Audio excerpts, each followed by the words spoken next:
Rightio, we're at the Historic Whaling Station at Discovery Bay, WA. We're going to go and we've had some very good reviews from people we've met on the road about this place, so we're going to go check it out for ourselves. There we go, welcome to the Historic Whaling Station.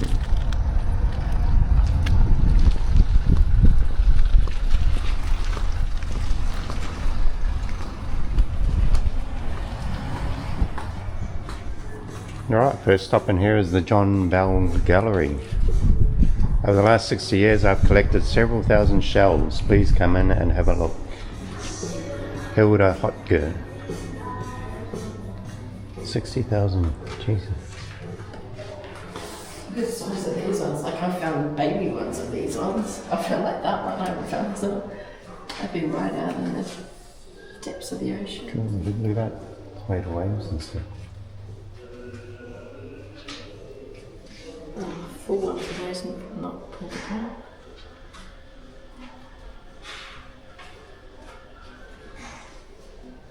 Starfish. There's some big ones. So this is the Hilda Hotke collection. 60 years ago I found a really beautiful shell on Middleton Beach, and that was the beginning of my collection. My grandfather, William Cooper, worked as a whaler in Albany back in the late 1800s. So I feel very happy about all the shells finding a home at Discovery Bay.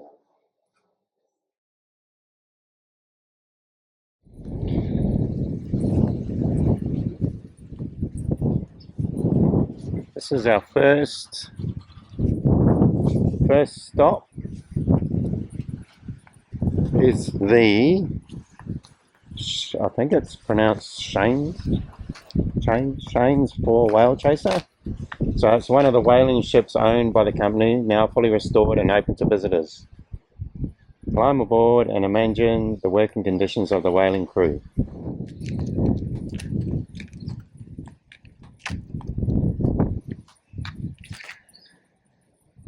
Length 48.5 metres, beam 9 metres, depth 5.1, gross tonnage 530 tonnes. 2 oil-fired Foster Wheeler water tube boilers. So crew accommodation was 20 men.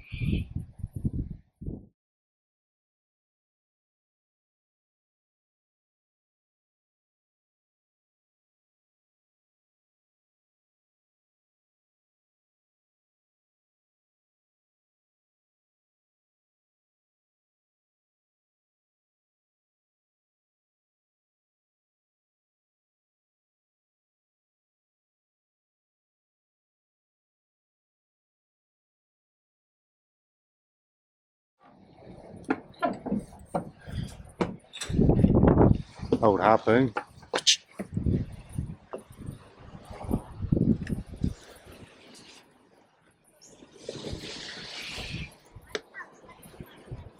Unreal, eh?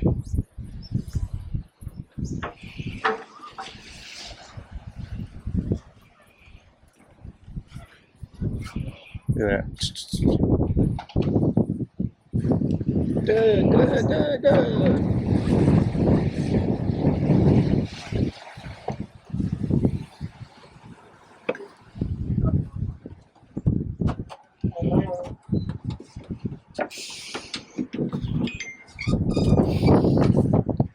Right there, Skipper. Oh, it got into big waves. Oh, down to the deck below, big waves ahead.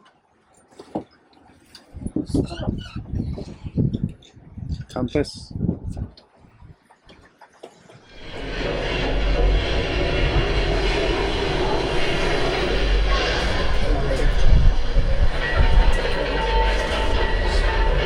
John Bell died in March 1996 when his plane crashed during surveillance operation for the Federal Police and Customs. So John used to fly the spotter planes.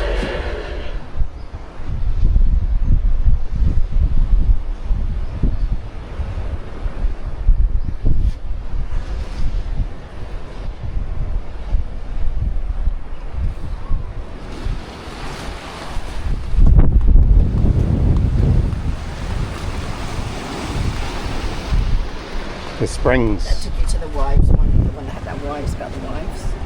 So initially the company hunted humpback whales from 1952 until 1963. All other Australian stations closed with a humpback protection in 1963, and that is when Cheyennes Beach Whaling Station turned its attention to sperm whales.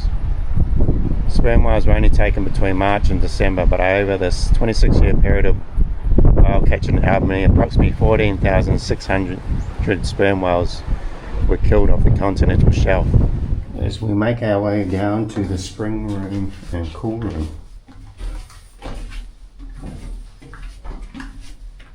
So when a whale was shot and it pulled away from the ship, at 50 tons it could take the ship with it. The cables were attached to concentric springs under the deck in the spring room, which you can see run in both longitude and latitude directions. By running the pressure of the cable through these springs, the pull of the mighty whale was absorbed and counted the ship and remained stable. Winch house. The two outside winches also came from a disused mining Kalgoorlie. The centre winch is the biggest of the three. We mainly used to use that one to pull the whales up on the deck. And we used to try and get as many whales out the water because the sharks used to make a hell of a mess. So how far would the ships bring the whales into you before you winch them up? Like, there's a yellow marker buoy out there. yep. There used to be a big buoy out there, and the whale catchers used to drop the whales off from that. Oh yeah. And the company owned a small towboat, and they'd pick them up from there and bring them in. So what would be the normal amount, just the average amount of whales that they get every time they went out? One day they got 23, the next day they got nothing. So some days they don't get any whales at all, other days they get 10 or 8 or 7, sometimes only one. And they're pretty huge, so like that's a lot to be carrying back into shore, isn't it? Well, they tow it on the side of the ship. How many could you tow at once? Depending on the size, obviously. For that ship over there, they tow 8. 8? They shot 8 whales, and they averaged all over the length. They were over 50 foot long. But he started coming home at 4 o'clock in the afternoon, and he got here at 3 o'clock in the morning. Well. They dropped those whales up there. The company owned a small towboat. They picked those whales up from there, bring them along the pipeline underneath the jetty up here. But in the meantime, we'd run the centre winch fire down the deck with the rope we pulled onto the jetty. When he come underneath the jetty, we hand him the cable, and he'd keep steaming in front of the slip boat. When I thought they were in the right position, I put my hand up, they throw the cable over the side, and the winches would pull up over the deck. Like I said, we've always had one laying on that cutting board, on the wooden platform. We've had as many as 8 or 9 whales laying down the bottom here. One on the board here, one on either side of the deck, 6 or 7 down the bottom slip boat. Now we'd start at 4 o'clock in the morning.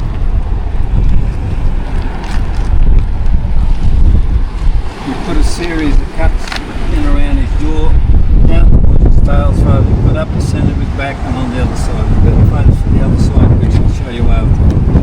Then we cut the blubber away from here, we put a hole through there, and we put one of these through here. It's called toggle. It's a piece of 2-inch steel pipe with a heavy duty cable on it. We feed that through the blubber, pull it through, same the other side, then we bring the outside winches down, hook it on these toggles, and we pull that blubber off just like peeling a banana. Really? We'll get it off so far that we got to cut it all the way down towards the sail, same the other side. The blubber's been taken off this whale, and the head comes up, the belly's on this side, so the head comes up this way. This way here is laying the other way, so that head comes off the other way. We've got 1, 2, 3, 4, 6 whales laying there. Wow. This here would have been a one-shot kill, because what that skipper's aim for is getting that rib cage.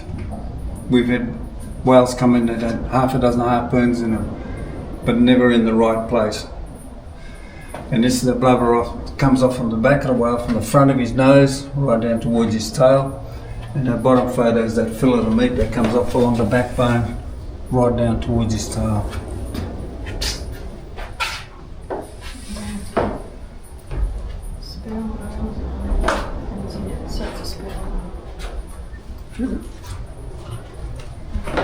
The jawbones kept separately and they were cooked out in a separate tank, and the teeth are sold as ivory. At the moment, for a small tooth and polish, you're looking at $150. Wow. So the jetty I was talking about, towboats used to come underneath. Oh, yeah. 1, 2, 3 whales laying up here, and a lot of stuff up the top deck here. That's weird. And what did you end up doing for a job once this closed down? I went to meat works. Fair enough. Same blood, Yeah. a lot cleaner though. I started off in the byproducts and ended up in the boning room. Back about that long about this round. The shiny part is the recoil of the gun. Really what it is a small cannon. This inside here has got a sack of gunpowder, it's called ballastite. Inside here is a detonator. It is quite safe until they fire the gun. As soon as they fire the gun, 8 seconds after you fire the gun, this will explode like a hand grenade. Hopefully it's in the whale, because quite often what happens, they'll skid off, but they still explode, so every man for himself. Most of the harpoons like this one used to come back bent. In the early days they used to use that as a killer shot because it's got no flukes on it, but that still takes 2 blokes to load the gun. And somebody come up with the idea of making a wooden harpoon, same principle as all that, and if they lost one of these, it was only a bit of wood. It was easier to go back into town to the blacksmith, get them straightened out so they could use them again. This is 1 half of the jawbone. I got 2 halves. It's the story of the Kathleen. It's one of 3 ships that was ran by a whale in the sailing ship days. The ship sunk, but they saved the crew in the whale boats. And there, at the back there, it took them a period of 10 years to carve all this, just the jawbone out, to get the black and white effect. They use Indian ink and then wipe it off with a damp cloth, so it stands out more. And each tooth has got something to do with the crew members of the ship. If you're interested, you can sit there. It's got a touch screen up there. His name is Gary Tonkin, and he'll explain it to you. That's beautiful, huh? Well, it's certainly different. Each tooth will be worth, $10,000, I suppose. He did a tooth for me last year. It cost me $1,000 to do it for him, but it'll be worth between $5,000 and $10,000, I suppose. Yeah. Not that I'd sell it, but it's a keepsake. Yeah. Something nice to put in the media room.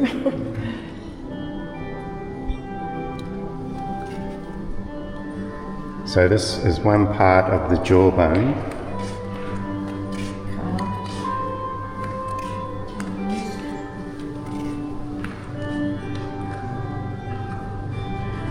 God, it's huge. Look at that.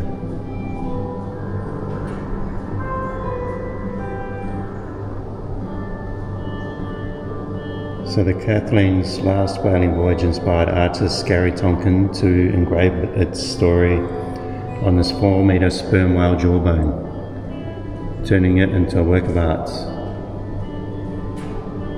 The Kathleen was one of 3 early history whaling ships known to have sunken by a whale, going down in maritime history with the Essex and the Anne Alexander.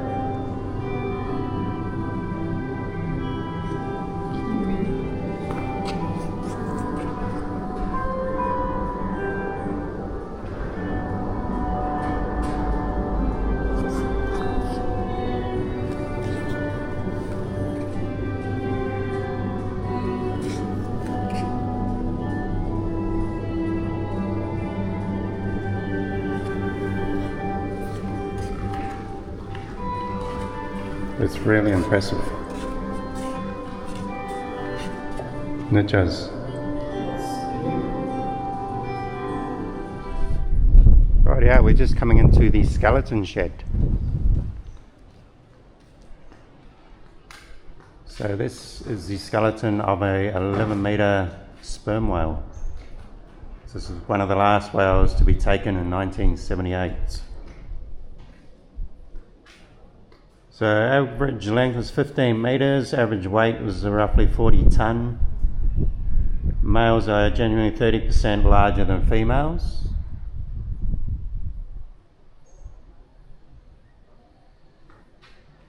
Lifespan expectancy is 70 years. Look at this, a pygmy blue whale. 22 metres. So it was beached in Albany Harbour in 1973. Jeez. 82 tonne. A pygmy blue whale.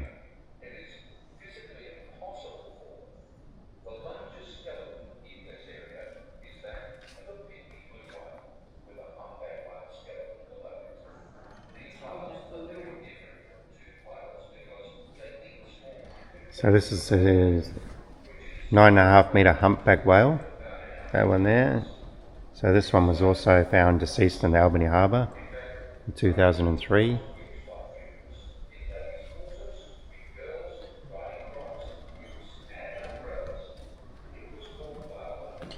Baleen plates. Whales are divided into two groups, baleen and toothed. As the name suggests, the toothed whales, such as sperm whales, have teeth. However, instead of teeth, some whales have such as humpback whales, have baleen. This stuff here. It's a comb-like fringe attached to their upper jaw. Like humans, whales cannot drink seawater.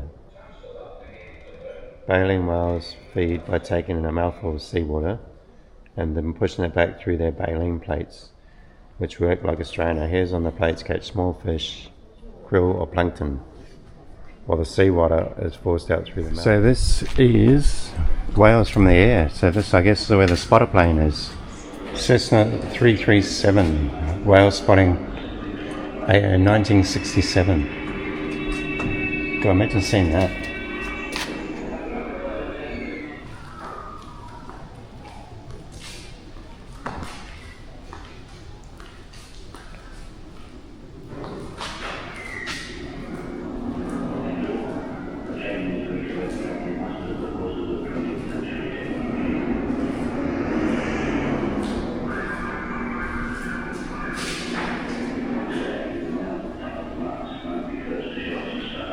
So this plane was built for aerial survey with its high wings and unobstructed visibility and twin engines for safety.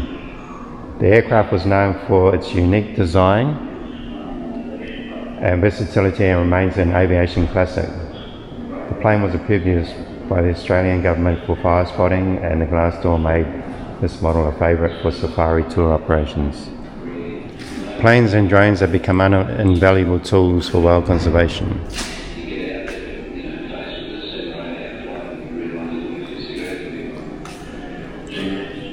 Of course they'd put a snake in here somewhere. Of course they would. 2,000 horsepower responds to chest status call and full ahead. As Ray runs and drops a marking bag of oil from the circling spotter plane.